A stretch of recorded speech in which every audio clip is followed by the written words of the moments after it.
Finally, after weeks of just Bomb Dragon in ladder, we have a new balance patch. So let's jump right into the patch. So as you can see, this is the third patch of Dread Awakening, it's so the last set. I think it can probably be the last one, kinda depends how the meta will be. But yeah, as I said, we kinda expected a nerf on death, and we will see now what happened. So there were a lot of bug fixes, but I really don't care to read all of these. And now instead, let's go check the balance. So as we can see from the images, the two god most touched, we can say, were magic with, we will see, buff, and death that instead was nerfed, because like it was literally all the ladder was Bomb Dragon, so it was good to tune down a bit, and as you can see, it got touched a bit war and nature and light, but yeah, not a lot, we can say, mostly magic and death. But now let's go check those changes. The first one is Catapult Praia, that it changed the text essentially from Dread Touched deal 2 damage to each enemy character to Dread Touched deal 2 damage to each other creature. So this is actually a pretty big nerf, because before, when you Dread Touched this, you were just making damage to all your opponent things, so both face and even creatures. Now instead you make damage only to the creature and even to your creature, so this is actually a big change. To be honest, I think you still play this card most of the time as a board wipe, so you will not have a lot of creature, but if you were playing this card in an aggro, I think you gotta remove this from the deck, because like it just clear your board as well. When instead in a control or in a dread deck, I think it's still pretty solid. Now instead, let's go check all the mysteries. Those are all the mysteries. So Divine Perception, Divine Birth got reduced from 2 to 1 mana and from 3 to 2 mana. So essentially all the mysteries just got reduced in mana, but all essentially got buffed. So what are those mysteries? So Divine Perception from 2 to 1 mana is the one that you foresee, and if you're dead touch, you even draw 3 cards. I think this is a good buff, because most of the time you were never picking this one, because it was probably the worst one to pick in rares. And now instead for 1 mana you can even draw 3 cards if you're dead touched is actually pretty solid in my opinion at this mana. And even more this one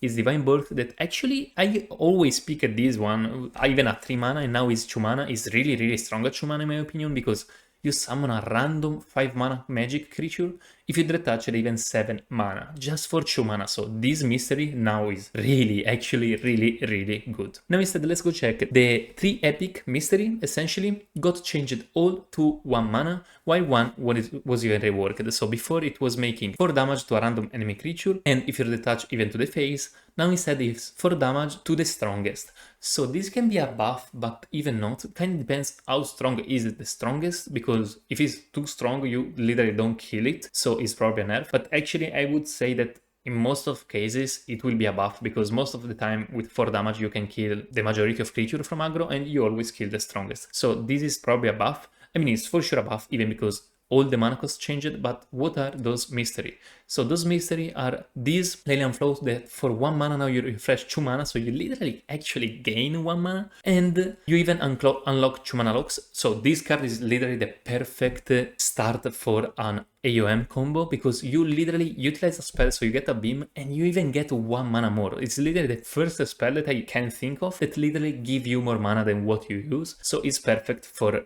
AOM, because you literally get the beam, and even essentially you can use 1 beam more because you have the 1 refresh mana. The other one instead is Leyland Balance, that is essentially transform a random enemy creature into a 1/1 rat if you Dread Touch all the creatures. So this is amazing for a control versus an aggro. You want always to pick this. Essentially for 1 mana you just transform everything in a rat. Really good buff on all those mysteries, to be honest. And now the next card is Brood Parasite, that actually I think it was one of the most abused card of Dread Awakening, because there's a 2 mana that spawn a 4/4. It's really amazing, and I mean it's still really good, but it got removed the dragon tag. And you can say, yeah, that does nothing, like is not even a nerf, it doesn't touch all the stats and so on. Well, actually not, because this will change a lot the start of all the Bomb Dragon, because now you can't proc Burial Wyrm or even the 2/3 Soulless Dragon that proc Dragon Afterlife on this Brood Parasite. So this is actually a big change, because before the best start you could have had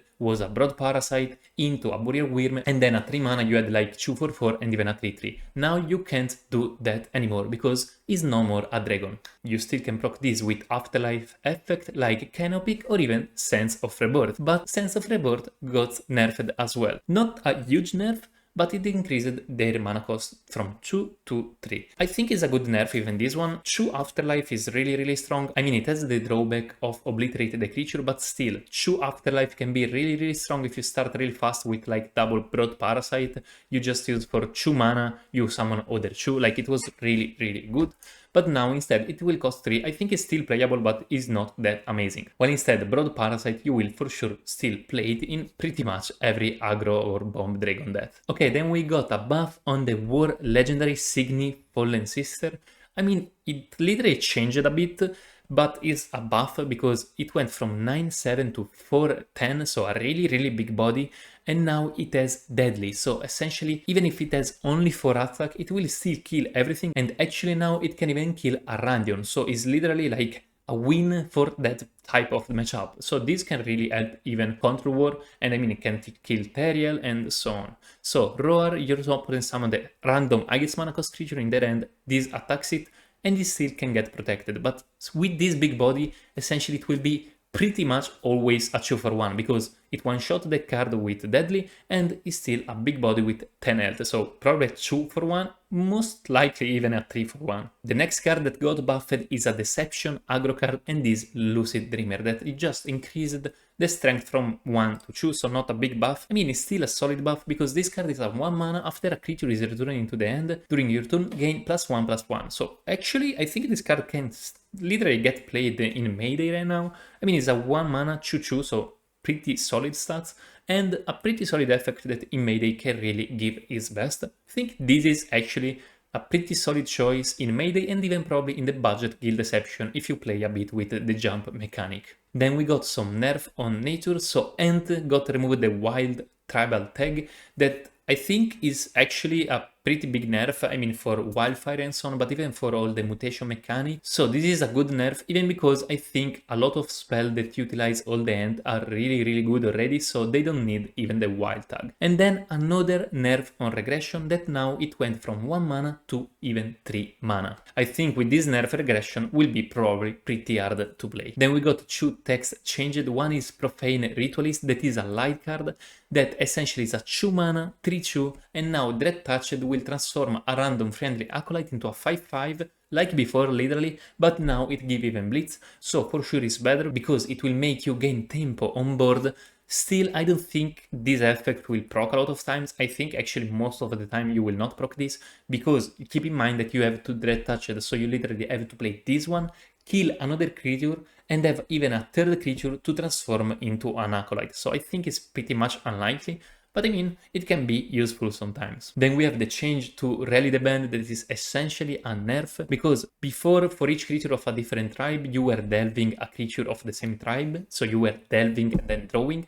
Now instead they removed the delve part, so you still for each different tribe you draw though, so you don't decide it. It's still though a really solid card for like aggro war. For refill your end you draw 2-3 cards for just 1 mana. Then we have Chieftain Fury that literally just changed the name, and the last buff instead is a Student of Scales that increases the strength from T to 4. So now is essentially a 4/2 that with Roar uncover Elderic Mysteries, that now the mysteries are even better, so I think this card is actually pretty playable. So guys, this was all the patch. What do we think about it?